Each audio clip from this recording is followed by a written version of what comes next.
BJP का चाचा जान आ चुका है उत्तर प्रदेश में। ओवैसी नाम का इनका चाचा जान है, बीजेपी का चाचा जान, और आ चुका है उत्तर प्रदेश में। उसका सहारा लेंगे, उसको फुल आशीर्वाद है। वो गाली देगा, ये कोई मुकदमा दर्ज नहीं करेंगे। वो कुछ भी कहेगा, इनका चाचा जान है, बुला करे बहुत मन्नतों के बाद में आ चुका है वो यहाँ पे। वो बर्बाद करेगा इस किसानों को यहाँ से। वालेकुम रहमतुल्लाहि व बरकात। अल्लाह के नाम से शुरू जो बड़ा मेहरबान और निहायत रहम करने वाला है। मैं हूँ मोहम्मद नफीस अंसारी और आप देख रहे हैं द पॉलिटिकल। किसानों का एक बड़ा नेता राकेश टिकैत ने बैरिस्टर असदुद्दीन ओवैसी साहब को बीजेपी का बी टीम घोषित कर दिया है। भरे मंच से उन्होंने असदुद्दीन ओवैसी साहब का अपमान किया। जब राकेश टिकैत ने बैरिस्टर ओवैसी साहब को बीजेपी का चचा जान कहा तो इस पर मुझे कोई ऑब्जेक्शन नहीं है। चचा मतलब बाप, और वाकई में ओवैसी साहब बीजेपी का बाप है। मुझे ऑब्जेक्शन इस बात में है जहां पर उन्होंने बीजेपी का बी टीम ओवैसी साहब को कहा, जहां पर उसने कहा कि बैरिस्टर ओवैसी साहब बीजेपी को उत्तर प्रदेश में जिताने आए हैं। मुझे इस पर ऑब्जेक्शन थी।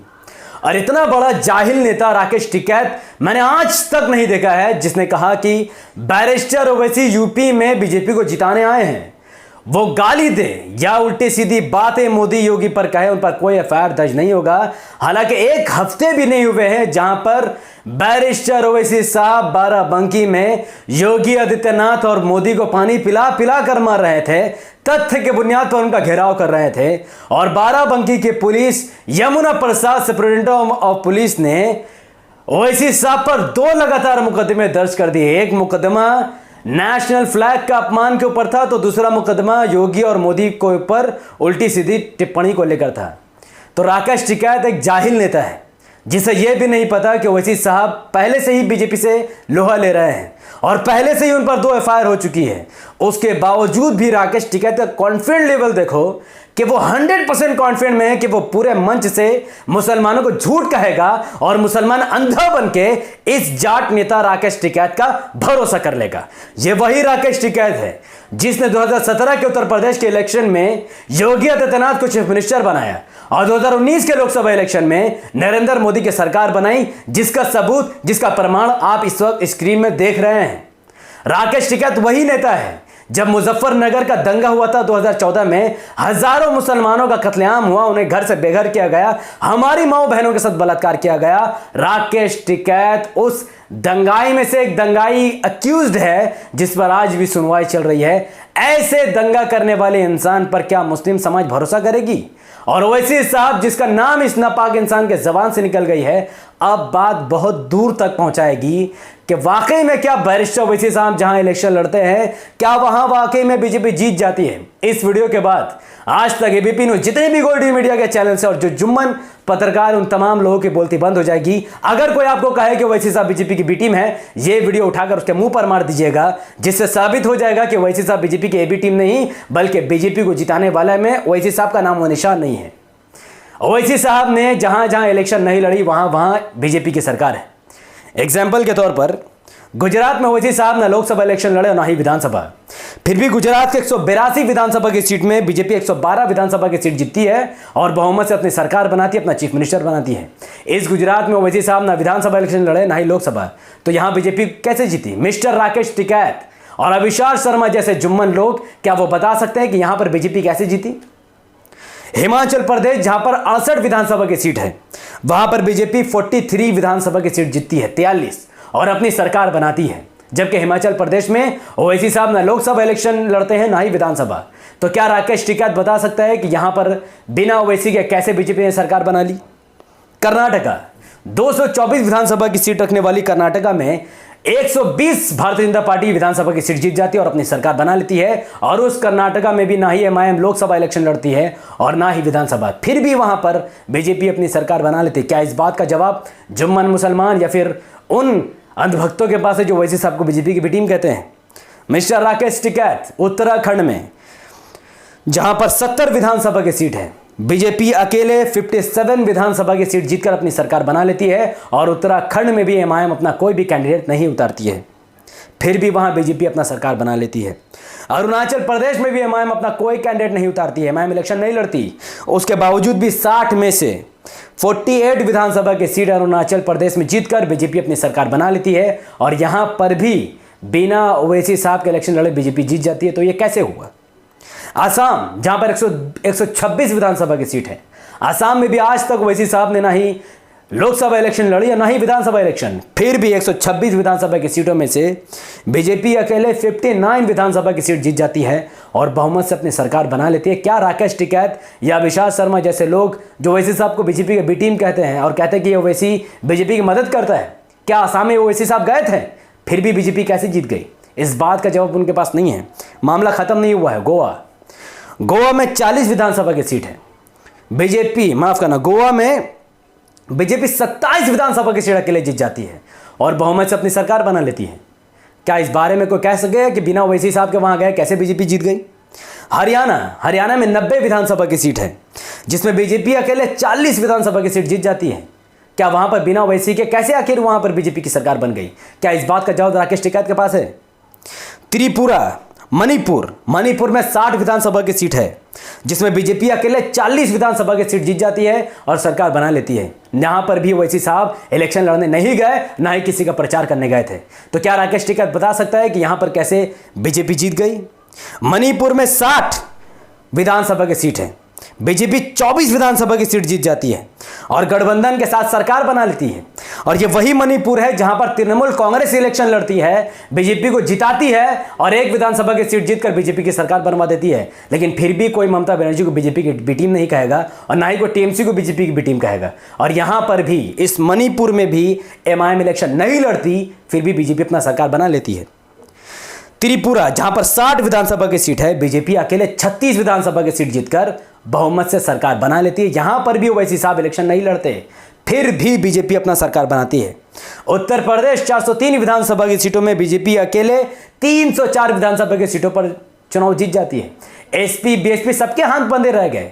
क्या इसमें ये लोग ओवैसी साहब का नाम घसीटेंगे? 300 सीट आखिर बीजेपी को किसने दिलाई? कौन नाकामयाब रहा? किसका इसमें हाथ था? क्या इसमें ओवैसी साहब का हाथ था? राकेश टिकैत बहुत बड़ा जाहिल है जो कहता है कि ओवैसी साहब बीजेपी को जिताना आए हैं, जबकि इन तमाम राज्यों में ओवैसी साहब इलेक्शन नहीं लड़े, फिर भी बीजेपी जीत गई। आंकड़ा खत्म नहीं हुआ है। बिहार 243 विधानसभा की सीट में बीजेपी 74 विधानसभा की सीट जीत जाती है। यहां पर एमआईएम इलेक्शन लड़ी थी, उसके बावजूद भी नीतीश कुमार सीएम बनता है। आरजेडी यानी तेजस्वी यादव के गलत डिसीजन लेने की वजह से कांग्रेस के 56 से लेकर 60 विधायक बीजेपी के हाथों हार गए और यहां पर बीजेपी की सरकार बन गई। खैर, इसकी बातें आगे करेंगे। मध्य प्रदेश में 230 विधानसभा की सीट है, जहां पर बीजेपी अकेले 125 विधानसभा की सीट जीत जाती है और बहुमत से सरकार बना लेती है। और यह वही मध्य प्रदेश है जहां पर कांग्रेस के 30 एमएलए बीजेपी में शिफ्ट हो गए और यहां पर बीजेपी ने सरकार बना ली। तो बताओ कांग्रेस का बी टीम कौन? ये 13 राज्य है। इस वक्त इंडिया के 30 में से 13 राज्यों में बीजेपी की सरकार है और उन 13 राज्यों में एमआईएम इलेक्शन नहीं लड़ी, बीजेपी ने बहुमत से सरकार बनाई। उसके बावजूद भी राकेश टिकैत, अभिषेक शर्मा और अन्य जुम्मन और अंधभक्त गोदी मीडिया जैसे लोग ओवैसी साहब को ब्लेम ठहराते कि वो यूपी में उनको जिताना है। तो ये 13 राज्य में बीजेपी कैसे जीती? यहां पर ओवैसी साहब इलेक्शन लड़ने नहीं गए थे। तो ये वो रिपोर्ट है जहां पर एमआईएम इलेक्शन नहीं लड़ी और बीजेपी जीत गई। अब उन राज्यों की बात करेंगे जहां पर एमआईएम मजबूत है, इलेक्शन लड़ती है और वहां पर बीजेपी की सरकार तक नहीं है। सबसे पहले बात करते हैं तेलंगाना में, जहां पर 119 विधानसभा की सीट है। इस 119 विधानसभा की सीट में बीजेपी मात्र 2 सीटें ही जीत पाती है, सिर्फ और सिर्फ 2।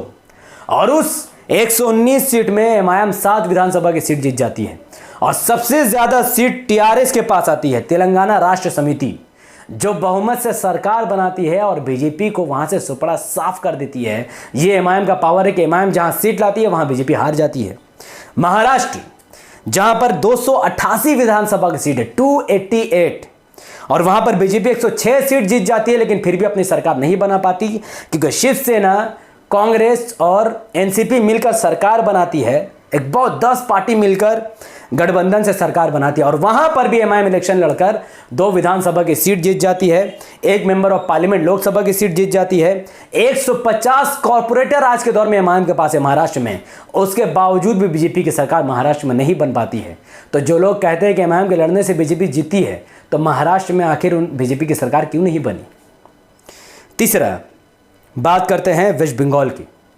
एमआईएम वेस्ट बंगाल में 7 सीटों पर इलेक्शन लड़ी, 7 सीट पर, और उस 7 के 7 सीटों पर एमआईएम भले से हार गई, लेकिन ममता बनर्जी बहुमत से सरकार बनाती है, 214 विधानसभा की सीट जीतती है, और उस 294 विधानसभा की सीट में वेस्ट बंगाल में बीजेपी मात्र 71 विधानसभा की सीट जीतती है। ओवैसी साहब के इलेक्शन लड़ने के बावजूद भी वेस्ट बंगाल में बीजेपी सरकार नहीं बना पाई। तो क्या वो लोग जो कहते थे कि ओवैसी के आने से बीजेपी बंगाल जीत जाएगी, क्या उन लोगों के मुंह में तमाचा नहीं पड़ा? क्या उन लोगों ने थूक कर नहीं चाटा? वो एमआईएम के लड़ने से बीजेपी कहीं नहीं जीतती है। उसका सबसे बड़ा उदाहरण तेलंगाना और वेस्ट बंगाल है, जो आप देख रहे थे वेस्ट बंगाल। इसके अलावा बात करते हैं आपको झारखंड में। झारखंड में एमआईएम 10 सीटों पर इलेक्शन लड़ती है। उस झारखंड में 81 विधानसभा की सीट में बीजेपी सिर्फ और सिर्फ 26 विधानसभा की सीट जीतकर हार जाती है। और वहाँ पर झारखंड मुक्ति मोर्चा, जिसके सदर हैं हेमंत सोरेन, वहाँ पर 30 सीट जीतकर कांग्रेस के साथ गठबंधन में सरकार बना लेते हैं।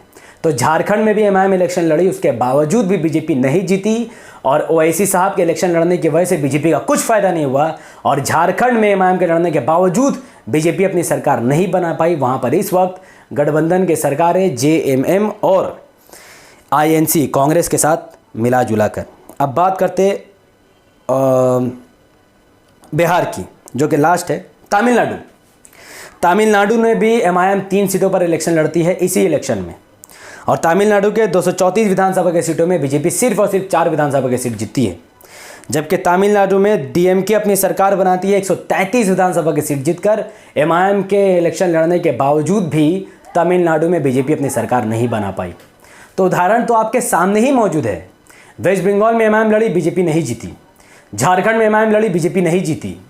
तमिलनाडु में एमआईएम लड़ी, बीजेपी नहीं जीती। ये 3 बड़े बड़े राज्य हैं जहां पर एमआईएम लड़ी पर बीजेपी नहीं जीती, किसी और पार्टी की सरकार बनी। अब सबसे ज़्यादा कंट्रोवर्शियल टॉपिक पर बात करते हैं बिहार। सबसे ज़्यादा उदाहरण दिया जाता है कि बिहार में एमआईएम के लड़ने की वजह से बिहार में एनडीए की सरकार बनी। आपको शायद पता नहीं है, हाँ, बिहार के 294 विधानसभा की सीटों पर 243 विधानसभा की सीटों में से 74 विधानसभा की सीट बीजेपी जीतती है, 44 जेडीयू जीतती है। फिर भी सरकार इतनी मुश्किल से बनती है, 4 हिंदुस्तानी अवाम मोर्चा का सहारा लेकर, और 4 सीट वीआईपी उन्हें सपोर्ट देती है।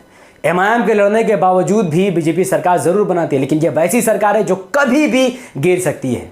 और इस सरकार के बनने के पीछे सिर्फ और सिर्फ तेजस्वी यादव का गलत फैसला है, जिसने कांग्रेस को 70 विधानसभा की सीट लड़ने के लिए दे दी, और कांग्रेस ने 70 में से 19 ही सीट जीती, बाकी लगभग 52 विधानसभा की सीट कांग्रेस हार गई। तो ये कांग्रेस का बहुत बड़ा फेलियर था, जिससे बीजेपी बिहार में अपना पैर जमाने में कामयाब हो गई। एमआईएम 20 विधानसभा की सीटों पर इलेक्शन लड़ती है। आपके सामने पूरा रिजल्ट है, जिसमें से 5 विधानसभा की सीट एमआईएम जीतती है, और करीबन 10 विधानसभा की सीट यूपीए के अलायंस वाली पार्टी जीती है, कांग्रेस, आरजेडी, और 5 विधानसभा की सीट पर एनडीए, जिसमें से एक वीआईपी है और बीजेपी है। और इन जो 5 सीटों पर जहां पर बीजेपी को थोड़ा बहुत फायदा हुआ, इसमें एमआईएम का हाथ ही नहीं था, क्योंकि ये बड़े मार्जिन से इन लोगों ने जीता। एमआईएम को वहां पर 1000 वोट भी नहीं मिले थे। तो एमआईएम का कहीं से भी वोट कटवा होने का सवाल ही पैदा नहीं होता। इस बिहार का रिपोर्ट देखने के बावजूद भी अगर कोई कहे कि एमआईएम के लड़ने से बीजेपी जीती, तो मैं कहूँगा उससे बड़ा जाहिल इस भारतवर्ष में कोई हो ही नहीं सकता है।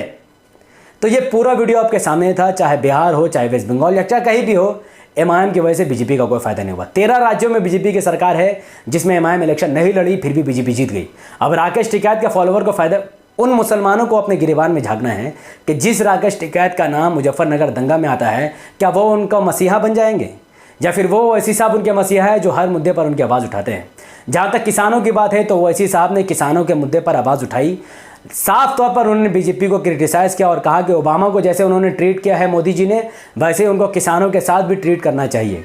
ओवैसी साहब ने यहाँ तक भी कहा है कि किसानों के साथ बीजेपी वैसे ही बर्ताव कर रही है जैसा चाइना के बॉर्डर में इंडियन आर्मी करती है चाइना वालों के साथ। ये इससे बड़ा क्रिटिसिज्म और क्या होगा। ओवैसी साहब शुरू से ही किसानों के साथ है और आगे भी रहेंगे, लेकिन मैं एक मुसलमान होने के नाते आज के बाद कभी भी राकेश टिकैत का साथ नहीं दूंगा। मैं पहले भी नहीं था किसानों का साथ मुसलमानों को देना, पर राकेश टिकैत का साथ नहीं। और अब उत्तर प्रदेश में एमआईएम अपना छाप छोड़ेगी, अपना 100 सीट पर उम्मीदवार खड़ी करेगी और सीट जीतेगी और अपना डिप्टी सीएम ज़रूर बनाएगी। मुसलमानों का वहाँ खोलना होगा। और आज के बाद कोई भी कहे कि वैसी बीजेपी की बी टीम है, इस वीडियो को उठाकर उस इंसान के मुंह पर मारो, तब उन्हें बताओ कि 13 राज्यों में एमआईएम इलेक्शन नहीं लड़ी, बीजेपी कैसे सरकार बनाती है। तेलंगाना में एमआईएम लड़ती है फिर भी बीजेपी सरकार नहीं बना पाती, इसका जवाब किसके पास होगा। वेस्ट बंगाल एमआईएम इलेक्शन लड़ी पर सरकार बीजेपी की नहीं बनी, इसका जवाब कौन देगा। क्योंकि एमआईएम एक अच्छी पार्टी है, बड़ी पार्टी है, जिसमें तमाम धर्म के लोगों के लिए काम किया जाता है, और वो ऐसे ऐसे स्कूल, कॉलेज और हॉस्पिटल बनाते हैं जिसका सपना बीजेपी और कांग्रेस कभी देख तक नहीं पाती है।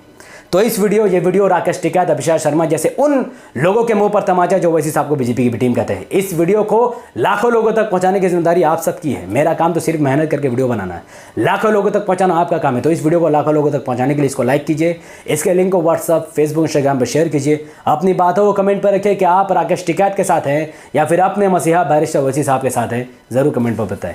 हमारे यूट्यूब चैनल द पॉलिटिकल को सब्सक्राइब करें, बेल आइकन को हिट कीजिए और मुझे अपनी दुआ में याद रखें। बहुत बहुत शुक्रिया। ये वीडियो बहुत मेहनत से बनाई है मैंने, और मुझे बहुत अफसोस होगा अगर ये वीडियो लाखों मुसलमानों तक ना पहुँचे। इसीलिए इस वीडियो को जितना ज़्यादा हो सके उतना ज़्यादा व्हाट्सअप, फेसबुक, इंस्टाग्राम में शेयर ज़रूर करें, क्योंकि आपके मेहनत करने के बाद ही हम ओवैसी साहब की किसी तरीके से मदद कर सकेंगे।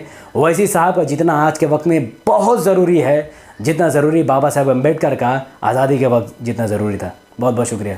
अस्सलाम वालेकुम रहमतुल्लाहि व बरकातहू। अल्लाह की सलामत रहमत बरकात आप तमाम भाई और बहनों पर हो। मैं अल्लाह हबीब से